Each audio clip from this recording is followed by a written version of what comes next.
Ready? Recording in progress. Okay, welcome to the May 19th, 2026 meeting of the Louisville City Council. May I have a roll call, please? Here. Mayor Pro Tem Hamilton. Councilmember Cooperman. Here. Councilmember Dickinson. Here. Councilmember Fahey. Here. Councilmember Kern. Present. Councilmember Hefner. Okay, if you could join with me in the Pledge of Allegiance. Pledge allegiance to the flag of the United States of America and to the republic for which it stands, one nation, under God, indivisible, with liberty and justice for all. Thank you. All right. Our first item is an executive session. And I'm going to ask the Deputy City Attorney to announce more detail and the request, which is being made by the... As noted on the meeting agenda, I am requesting an executive session for the purpose of consultation with the city attorney with respect to pending litigation pursuant to Section 52D of the city's Home Rule Charter and CRS Section 246402-4B. Prior to entertaining any motion, the city clerk will read a statement required by the city code. It is the policy of the city to conduct public business in meetings open to the public. While in executive session, it is inappropriate to take straw votes, keep minutes, or to make any final decisions. It is the duty of each member to ensure that executive sessions are conducted in strict compliance with this ordinance, state and federal law, and any applicable provisions of the state and federal constitutions. If at any time the scope, nature, or parameter of this executive session goes beyond the publicly stated topic, it is the responsibility of the council to terminate and cease any further deliberation within the executive session and return to the public meeting. Only those topics described in city ordinances may be discussed in an executive session. Those topics are summarized as follows. Number one, where federal or state law requires that the information being discussed remain confidential.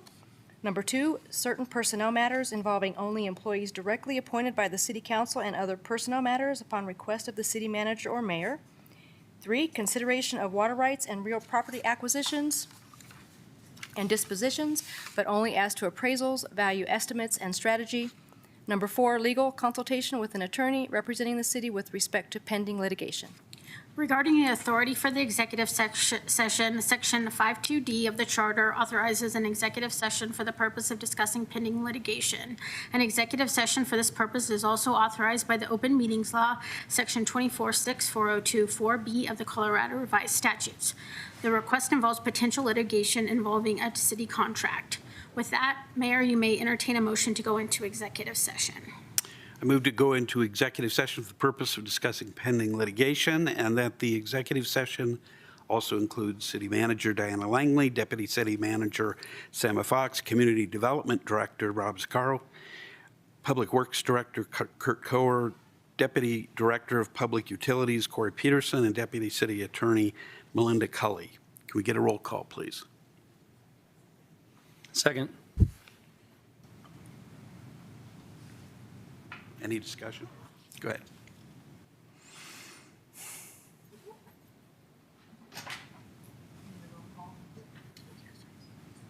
Okay. Mayor Lay. Yes. Councilmember Cooperman. Yes. Councilmember Dickinson. Yes. Councilmember Fahey. Yes. Councilmember Kern. Yes. Okay, we will adjourn to executive session, which will be held at the wastewater treatment plant. We will resume our regular meeting no earlier than 6 p.m. Thank you.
Had a little bit of time on my hands here.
We're back to the City Council meeting of May 19th, and we have just finished an executive session, and our Deputy City Attorney is going to give us a Provide a report. report. Yeah, Mayor and Council, as noted on the meeting agenda, the executive session was for the purpose of discussing a pending litigation, and the City Council had such discussion. No further action is required of Council tonight. Thank you very much. Our next item is approval of the agenda. Can I get a motion to approve the agenda? So moved. Second. Any discussion?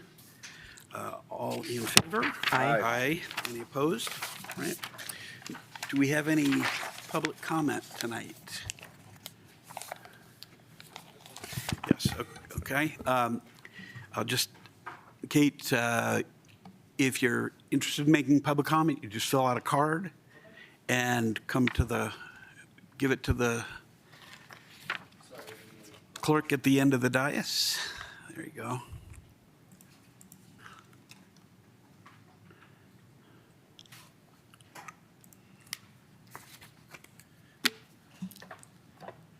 I want to make sure he hears it because he's the only one.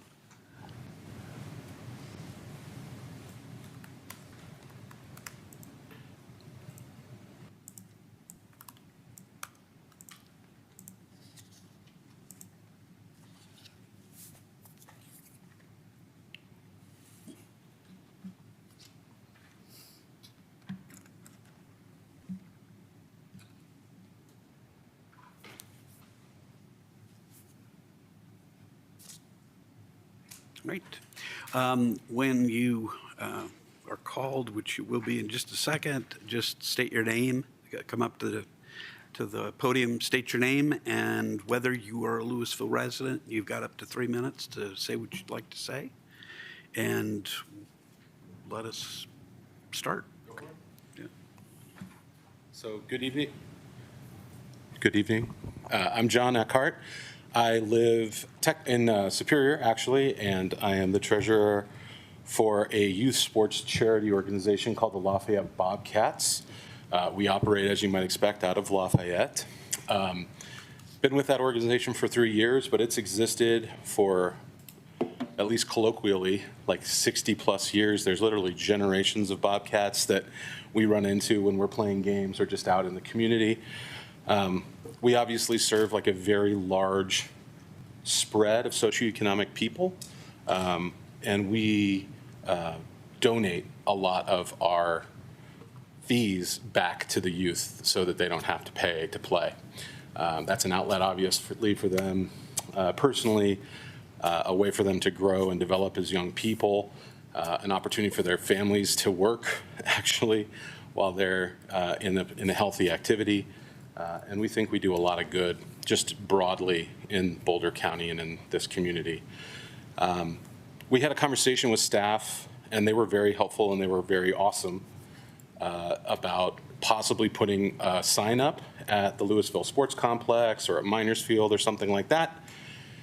And what we learned from them was simply that you have to be a co-sponsor to do that. And Louisville only allows one co-sponsor per event type or sports type, and that you had to be based in Louisville, and maybe there was some other criteria, but when we asked more about exactly what that criteria is or what the process is, we couldn't get that information. And I think we just wanted to mention to y'all that there doesn't seem to be a documented process for establishing these relationships. And I sent you an email on that so you can take a look. And we have a lot of documentation just based on the research we've been doing. But previously there was an organization called Monarch Youth Football, which was based here, but it wasn't well formed. It doesn't exist for the Secretary of State. No idea what that entity really was. And they somehow transferred their co-sponsorship to another football program out of Boulder, which also doesn't have a base here, called the Bears. So the Bears have their signs up, but the Bobcats can't have their signs up. And anyway, there's a lot of us that live here. There's 2 of our board members that are Louisville residents. There's 6 of our coaches that are Louisville residents. There's 32 of our players that are Louisville residents. And they participate in and volunteer for the same, some of the other co-sponsored teams and events, and they go to those fields and they wish to be represented here. And so it was a little bit of a hubbub when they told us we couldn't just put our sign up. So the simple request is, could we be considered for co-sponsorship? And could we please put up our very nice sign just like any other sponsor? Thanks. That is all. Thank you very much. Any other public comment?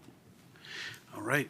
Our next item is the approval of the consent agenda. Can I get a motion to approve the consent agenda? So moved. Second.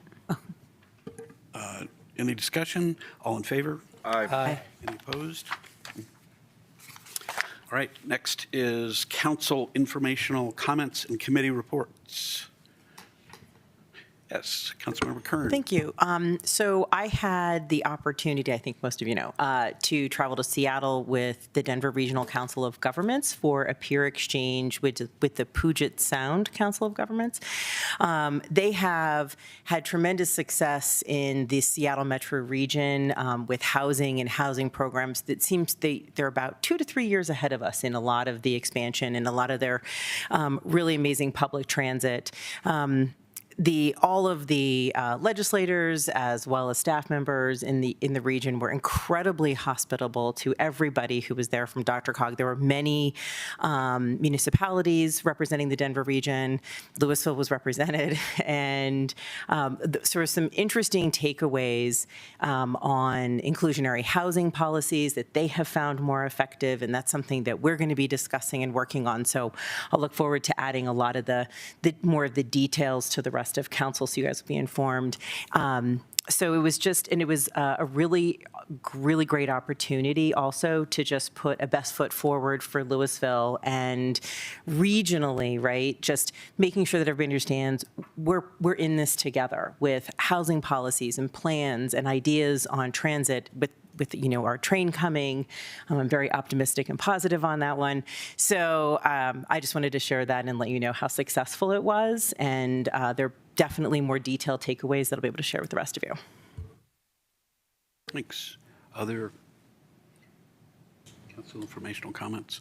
I had a meeting in the Northwest Mayors and Commissioners Coalition last Thursday.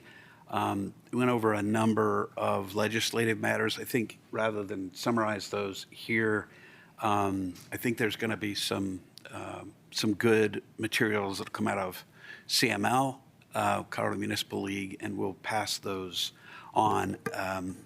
It's pretty bleak funding picture at the state, and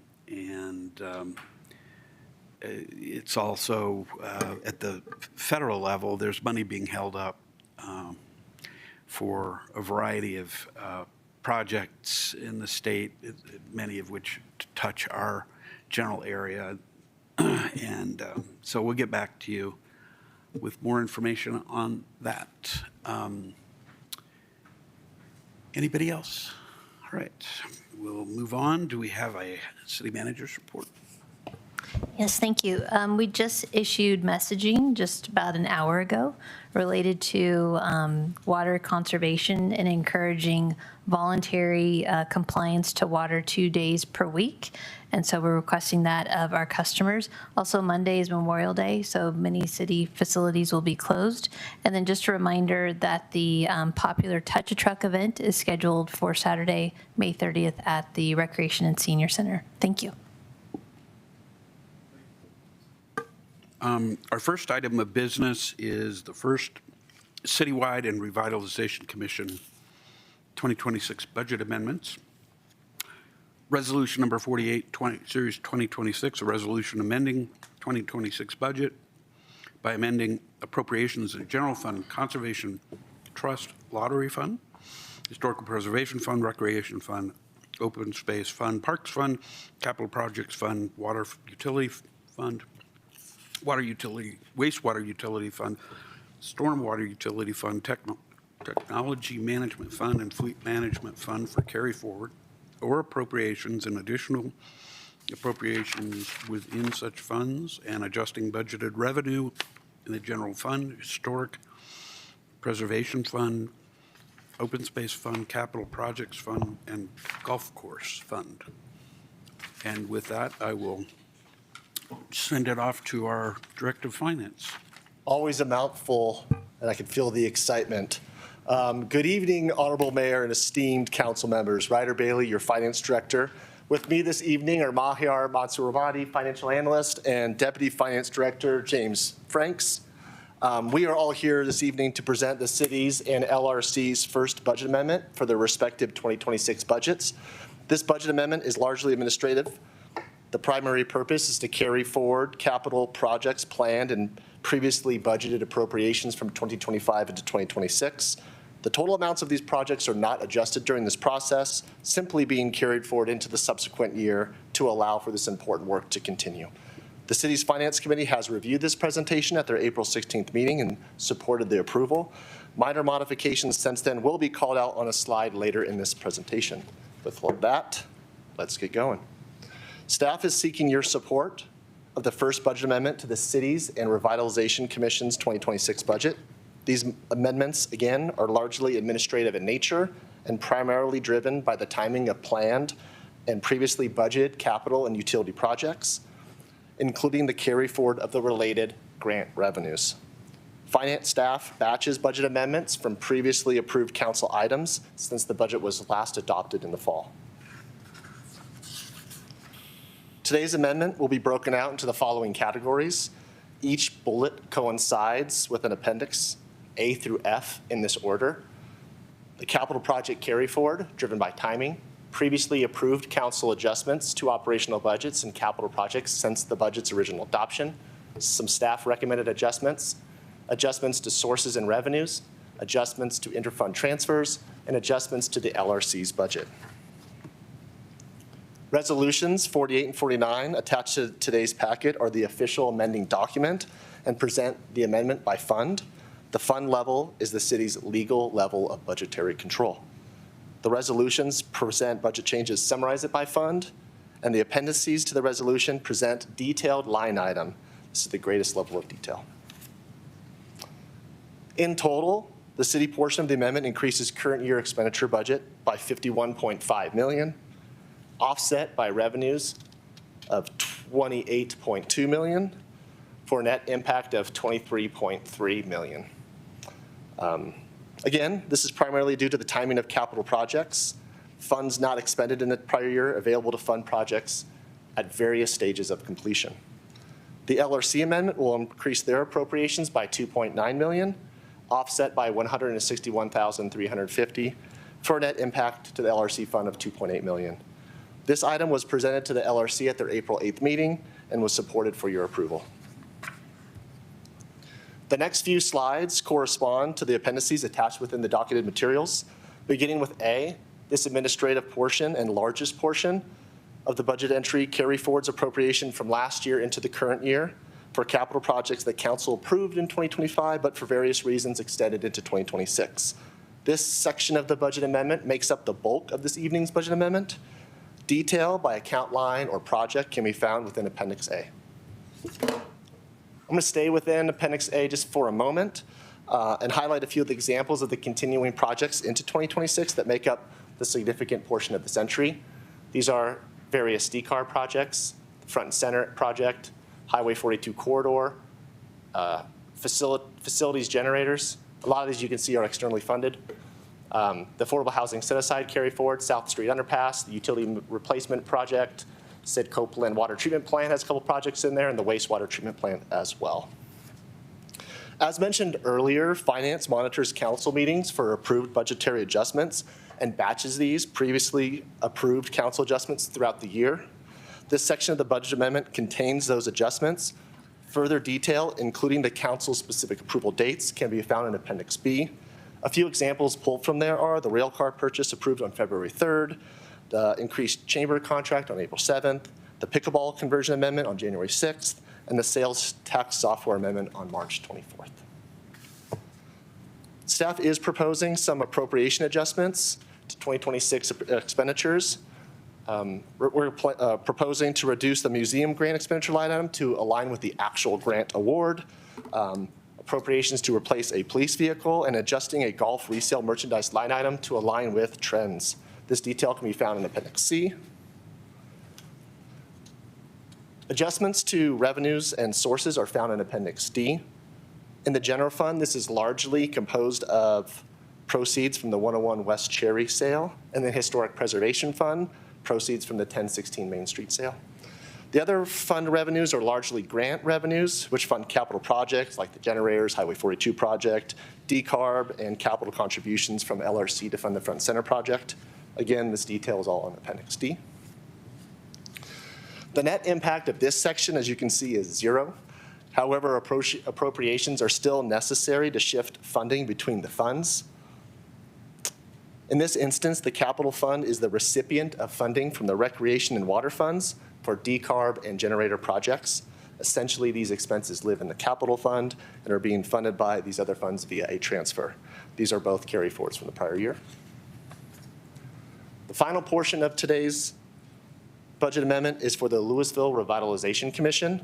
These were presented to the LRC on April 8th, and they relate to carry forward appropriations from the 2025 adopted budget and revenue adjustments to align with final assessed values we received from the County Assessor's Office. These are found in Appendix F.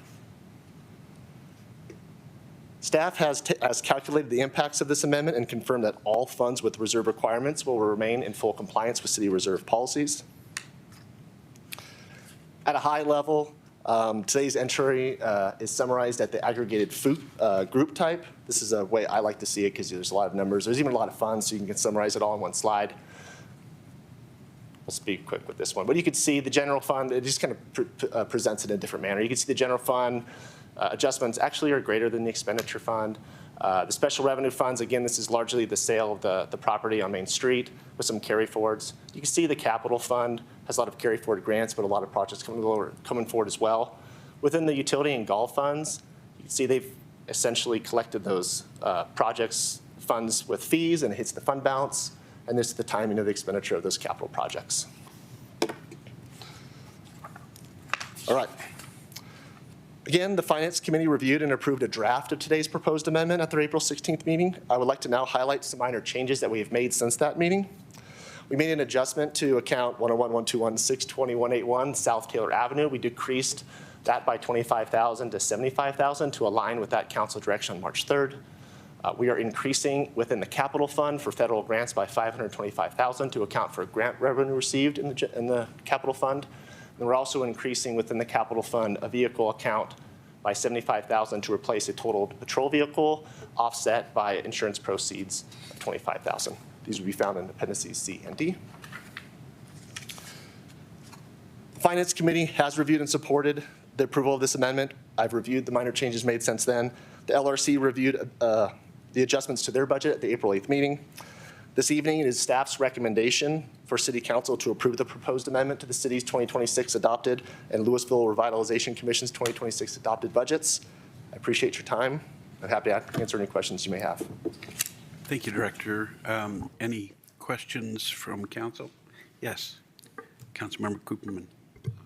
Just one small question about the second to last slide. Is there a reason our insurance didn't cover more of the replacement cost for that vehicle? Yes, it was insured to that amount. It was a relatively new vehicle where it took a lot of depreciation those early years. We are working with legal to recover as much as possible on the vehicle, and we also will be evaluating our insurance coverage to ensure it's adequate for our vehicles as well. Thank you. We've already heard from the director about the recommendation of the Finance Committee, but I thought I'd turn to the chair of the Finance Committee if there's anything further to add. Nothing further to add. The Finance Committee reviewed this and recommended approval. Okay, good. Why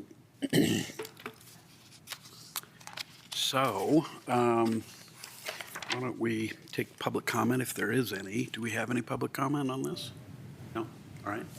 Any further council discussion? Okay. Appreciate the explanation and the appendices that you've provided to explain the changes. So can I get a motion? Yes. Yeah, I'd move to approve resolutions number 48 and 49, series 2026. Second. Any discussion about either of those resolutions? Hearing none, let's take a roll call, or excuse me, not a roll call, voice vote. All in favor? Aye. Any opposed? All right, good. Next one is ordinance number 1925, series 2026, an ordinance amending the fire hardening code for the structures in chapter 15.70 of the Louisville Municipal Code to allow Class B composite decking. This is a first reading and a setting of the public hearing. Tonight, we're going to hear the staff's presentation on the ordinance. We're not going to be opening a public hearing or taking any public comment on this item because it's a first hearing, or first reading, excuse me. Council can ask questions and suggest amendments and also ask for further information from Director Zaccaro, who is going to make the presentation. Good evening, Mayor Lay, members of City Council. Again, Rob Zuccaro, Community Development Director. I'll be presenting this first reading for this code amendment. So as you recall, we recently adopted our Wildland Urban Interface Code for the city. We had some discussion about deck material standards. The state WUI code requires Class A rated materials, but has an exception if they're Class B composite materials. And so we ended up adopting that within our citywide wildland urban interface code, and we discussed at that time that we would come back for our citywide fire hardening code for structures to align, since the WUI code covers kind of the most prone areas. It made a lot of sense to align the citywide code where we still want to have fire hardening standards, but most of those areas are less prone to wildland fire. So we're proposing this amendment to align with the city's wildland urban interface code. So this is the language. It would provide an exception. It's the same language as that we have in our WUI code. So in the staff analysis, we note that there's, the way we rate different materials, this Class A, Class B standard, they all provide improved fire resilience over your standard wood construction, especially like a standard treated wood deck construction. Some cities even allow Class C within their WUI areas. So with this adoption, we would continue to have higher standards citywide as compared to the state code.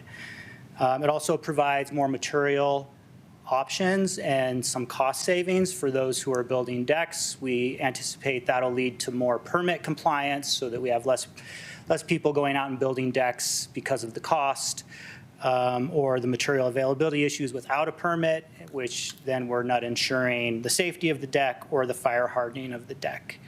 I would note that the Louisville Fire Protection District is in support of this amendment as well to change from Class A to Class B decking material requirements. So staff's recommending approval on first reading and setting the public hearing date for final adoption. I'd be happy to answer any questions. Council questions? Councilmember Cooperman. Just one question. The language says composite. I'm wondering, are there non-composite Class B decking materials, or is it kind of just? Yes, there are. There's a wide range of decking material. There's different woods that are rated, different hardwoods that can be rated under the rating system that we have in our code and be Class A or Class B. So those are out there, but they're rare. Okay, and so we've chosen to specify that it has to be composite, though. Yeah, and, some of the reason for that, especially in our dry climate, is even those hardwoods will dry out and crack and may not maintain, that real fire rating over time. Right. Okay, thank you. Any other council questions? Yes, Councilmember Ware. Yeah, just, clarifying, is it your understanding that, I know right now we have Class A citywide, talking about Class B, but is it your understanding that outside of a WUI area, is there any other city in the state of Colorado that has fire-resistant materials as required code? Yeah, while not being familiar with every code across the state, I am not aware of any municipal or county codes that require fire-hardened decks outside of a wildland urban interface area. There could be, but I'm not aware of any. Okay, I'm just in your presentation, you said, some cities even allow Class C, but that's within the WUI. I think you said that whole saying, like they allow Class C within the WUI, but no one mandates it outside the WUI. Right, yeah, I think in the staff report, we provided a couple examples, including Boulder County that allows Class C decking within their wildland urban interface area. Yeah. Okay, and then I think we've had conversations about Class A and Class B building materials and availability and price and all that. And my understanding is that B is cheaper than A and B is more available than A.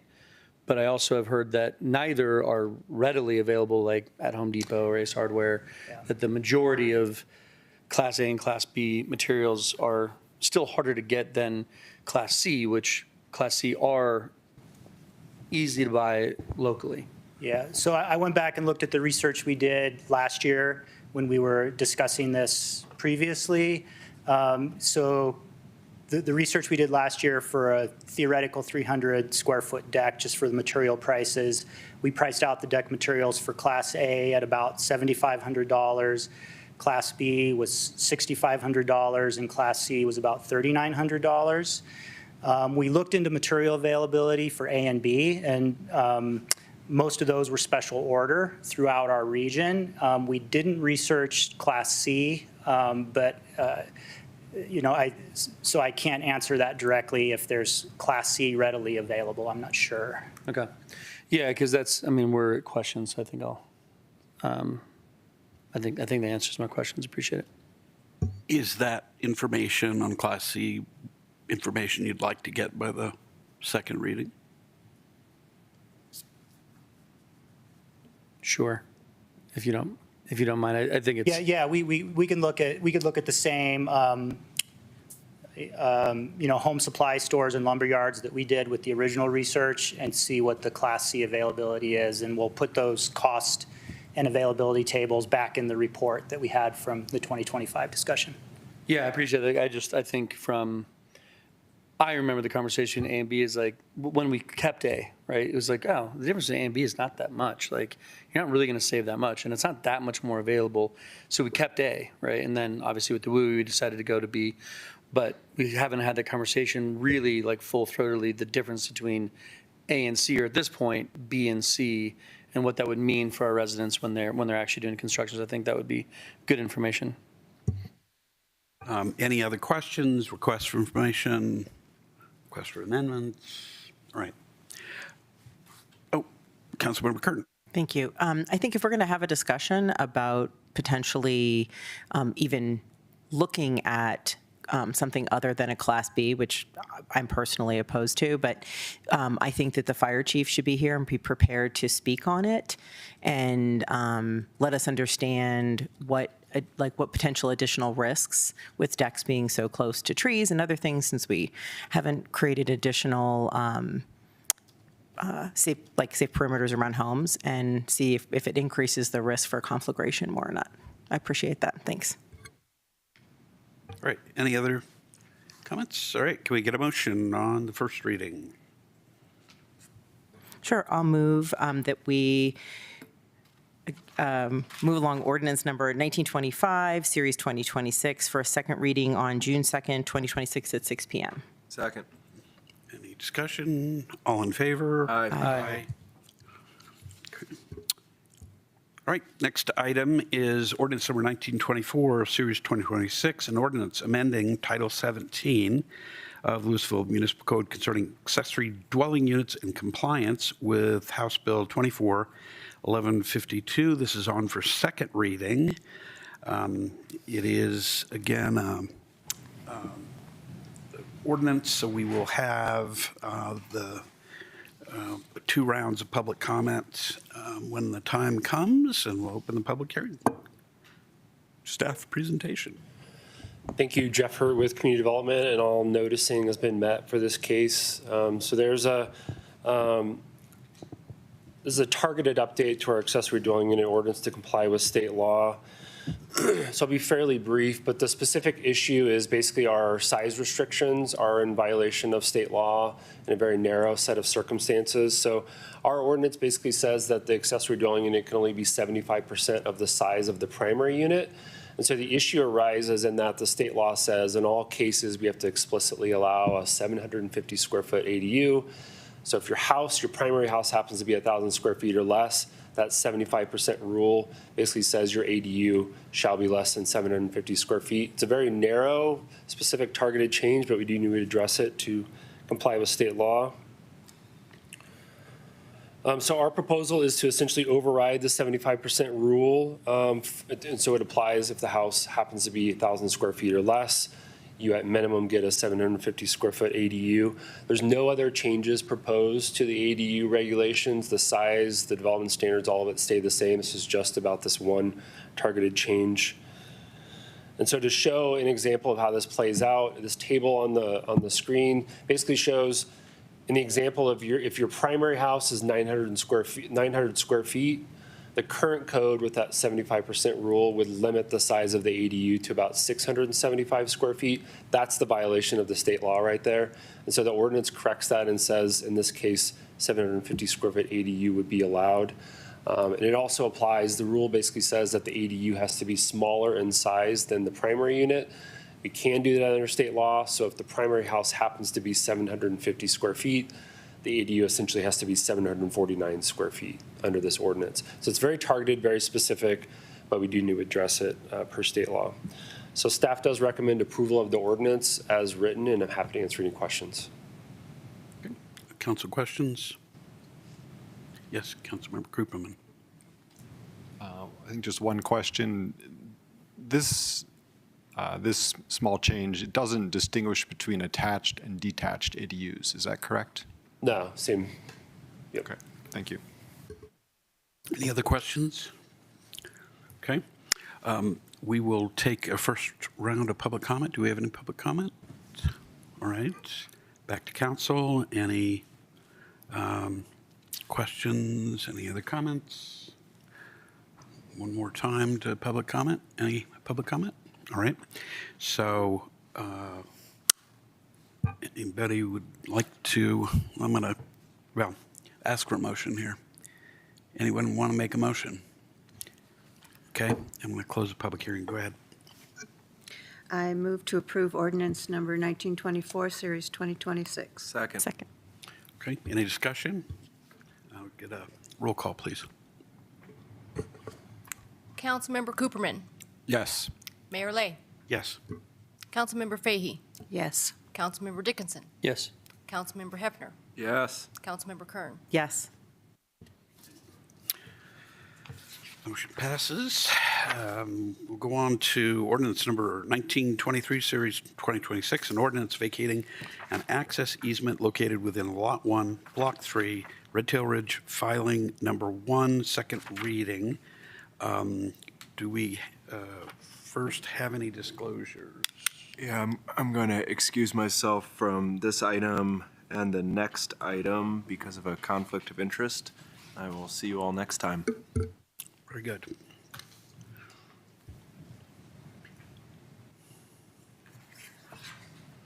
And as is typical in these situations, we wait for the council member to leave the room entirely.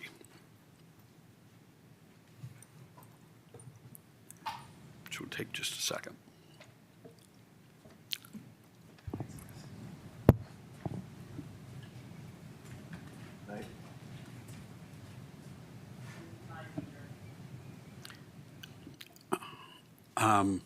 All right. Floor is staff's. Good evening, Mayor and City Council. Assembly Klein Gibson with the staff presentation. It's a second reading for Ordinance 1923, Series 2026. This application is a request to vacate a portion of an access easement that's located on Lot 1, Block 3 in Red Tail Ridge. This easement was originally established with the Red Tail Ridge Filing Number 1 subdivision in 2024 and provides access for city maintenance staff from Rockcrest Drive to the lift station property, which is located on Tract K. A new easement will be dedicated via a separate instrument and will provide continued access from Rockcrest Drive to Tract K. And the easement vacation and dedication provides a shorter, more direct route from Rockcrest Drive to Tract K. The changes will remain as Lot 1, Block 3 is developed. This slide provides an image of the easements. So the red area represents a portion of the existing easement that will be vacated with this proposed ordinance. The blue area represents the new portion of easement that will be dedicated via the separate instrument, and the green represents the existing easements that will remain unchanged. So with this, staff recommends approval of Ordinance 1923, Series 2026, to vacate a portion of the existing access easement with the condition that the new easement be dedicated concurrent with the vacation to maintain that continued access. And that concludes the staff presentation. I'm happy to answer any questions. Thank you. Council, any questions? Councilor Cooperman? Thank you. So let's see. I guess I'm wondering the easement that we're vacating, right, would be you would access from that roundabout, and So is there still planned to be a road like that or access like that? It just wouldn't be our sort of formal way of accessing the lift station? So yeah, the formal way of accessing the lift station would be changed. In terms of if there would still be a road from there, that would be done with the PUD for that Lot 1, Block 3, which is currently, I believe, under staff review. Okay. And then, so just to the north of the new access point, it looks like there's an access point to the lot above. Just curious, do we know what that access point will serve as to the north? I believe that would be the access point to the hospital campus. And those access points do align across from each other. Okay. So I guess those are kind of lead-up questions. What I'm curious about is, do we feel like there are any traffic safety issues with our access being not at the roundabout, but at this point there? Not that I'm aware of. This new access easement that's going to be established was created with Public Works and worked closely with the applicant. Public Works worked closely with the applicant to create that easement, so I'm sure if there are any traffic issues, that would have been addressed. Okay. Thank you. Other questions, council? I had one, just this, what appeared to be a discrepancy between the initial drawing in the staff report and then the proposal. I didn't see in the initial one, which looks like it came from the actual filing. There doesn't appear to be an easement. Excuse me. Looks like there's only one access to the track K, but on the other one there appear to be two. Is there? Yeah. Did I miss something, or am I misreading it? Are you referring to the north and the south, both? So yeah, they're just two separate easements. The one main easement that connects to the south of the property, that was established with the Red Tail Ridge Filing Number 1 subdivision. That's the primary access road for the vehicles that connects to the parking lot. And then that secondary, shorter easement to the north is just a separate easement. It's not intended to be the primary. It's mainly for machinery to access the lift station. Okay.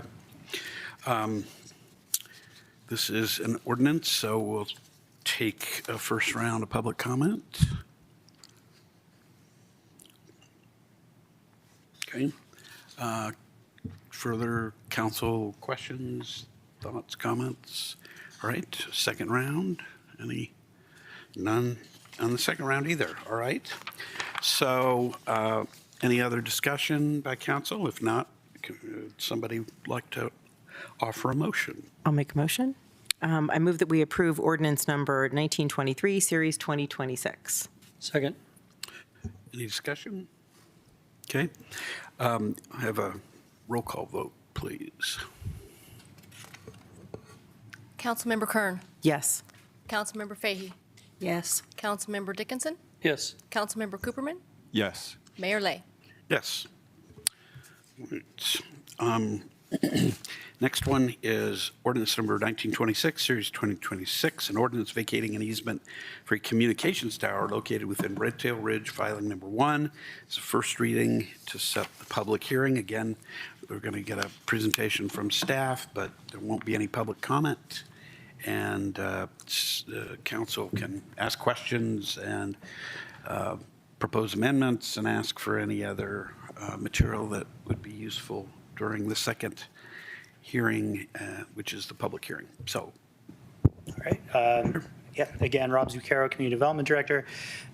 Sticking on the theme of vacating easements in Red Tail Ridge, we have another easement, which is a communications tower access and maintenance easement that was established with the Red Tail Ridge subdivision plat. You can see it's located on the east side of the property, so I've highlighted it. And the history is that as we understand it, is the Boulder County Sheriff's Office entered into an agreement back in 2002 with Storage Tech to build a tower to put some communications radio equipment on the tower for emergency operations and communications. That tower was finally constructed in 2009 when owned by ConocoPhillips. There's not a lot of good records around all of this. There's no records on ownership, no current agreements with the existing property owners, despite the easement that we established on the plat, knowing that that tower was there. The Boulder County Sheriff's Office has determined that they do not want to maintain this equipment and are willing to let go of the easement. They mentioned in the letter that was submitted in the packet that they are intending to work with Advent Health Hospital to reestablish new communications equipment once the hospital is built on the building itself. So we've also checked in with our police department. They don't have any issues with this as well. As you know, all of our dispatch is run through the sheriff's office. So with that, staff's recommending approval on first reading and setting the public hearing date for second reading. I'd be happy to answer any questions. Council questions? Yes, Councilmember Kern. So, thank you. So in the past, the intention is that it was used for emergency. Is this a site, though, that could be used to enhance cell service, which is something that seems to be in need of assistance in that area, especially as it expands? Well, I think there's some complications with that since nobody really claims ownership to the tower. And the easement that was established was for the public safety tower. I would also say within our wireless ordinance, we really promote building-mounted and roof-mounted towers over standalone equipment instead of standalone towers for aesthetic reasons. So I think with all that together, I don't think there's a good path to transition this into a cell tower, and we would hope that there'd maybe be better options once the development goes in to have some building and roof-mounted equipment. Okay, thank you. I understand the easement piece. Who is going to clear the land? Is there anything to be cleared on? Well, somebody would have to remove the tower. So I think either the Red Tail Ridge developer or a future property owner on that parcel, when they develop the parcel, would have to remove it when they were ready to develop. Okay. Yeah, there'd be no city obligation that I'm aware of, or Boulder County Sheriff's Office obligation to remove it that I'm aware of. Do you have any idea what the time frame would be? I don't. Okay. Great. Any other questions from council? All right, can we get a motion? Go ahead. Sure. I move that we pass ordinance 1926, series 2026, upon first reading and set a public hearing for June 2. Tuesday, June 2nd. Where are you getting that? Tuesday, June 2nd. Oh, the green over here. Tuesday, June 2nd, 2026 at 6 p.m. Second. Okay. Any discussion? All in favor? Aye. Aye. Any opposed? Okay. City Attorney's report. I don't have a report tonight. Upcoming agenda items and identification of future agenda items. Do we have any council input on that? Yes, Councilmember. So we heard an interesting comment from the gentleman representing the Lafayette Bobcats and the kind of like the junior sports not-profit charity that they are. Could we maybe look into how we can better advertise the ability for not-for-profit organizations to partner with Louisville for that kind of advertising? Would that be something we could look into? Do we need a agenda item for council meeting on that? I don't know. We should ask city manager if we do, or if that's just something that staff can handle on their own. I think staff can handle it. Thank you. Thank you. We appreciate staff's ability to handle things. Thank you. All right, anything else? All right, we now have the privilege of entertaining a motion to adjourn. I move that we adjourn. Second. All in favor? Aye. Aye. Any opposed? House built in 1870, which became a rooming house for miners. The huge cottonwood in front of the house was planted in 1885. John Mayhofer, David Kerr's maternal great-grandson, has continued to operate the farm, outlasting the coal mines. The Rex 2 mine was located on the farm. A gaping water-filled hole in the farm's